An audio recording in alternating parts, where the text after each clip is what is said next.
In-grain butcher block. Here we're going to show you how some hickory butcher block is made for an in-grain block. We've started with some 8/4 stock wood, that is the thickness of the wood.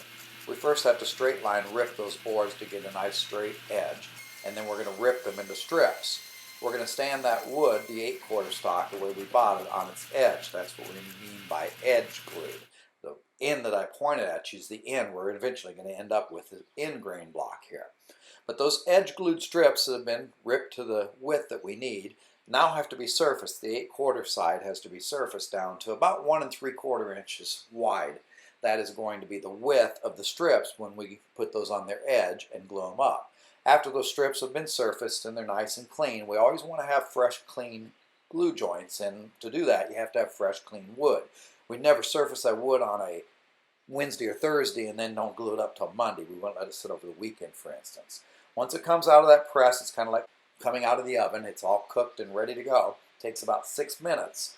And after that's dried, we're going to take that top and we're going to have to do the same thing with it. We're going to have to surface it top and bottom just like we did those wood strips.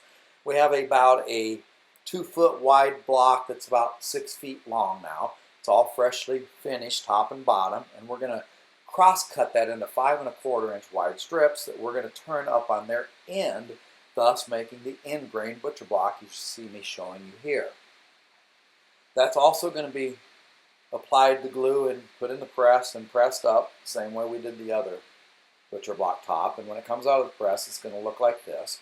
We're going to run it through that same knife, planer, sander. I put some maple strips there on both ends to protect it from the tear off from those knives. After it's been surfaced, it looks nice and clean like this one shown here. And we're going to take it over to the saw, and Jim's going to help me cut those maple strips off and cut that block down to the exact size, which is the 21 inches by 24 inches. It's going to take a little bit of hand sanding. Then we put on our brand, and now we apply the oil. This is food grade mineral oil because this is safe to chop and cut food on. And when you apply that oil, that's when you really bring out the beauty of that grain in that wood.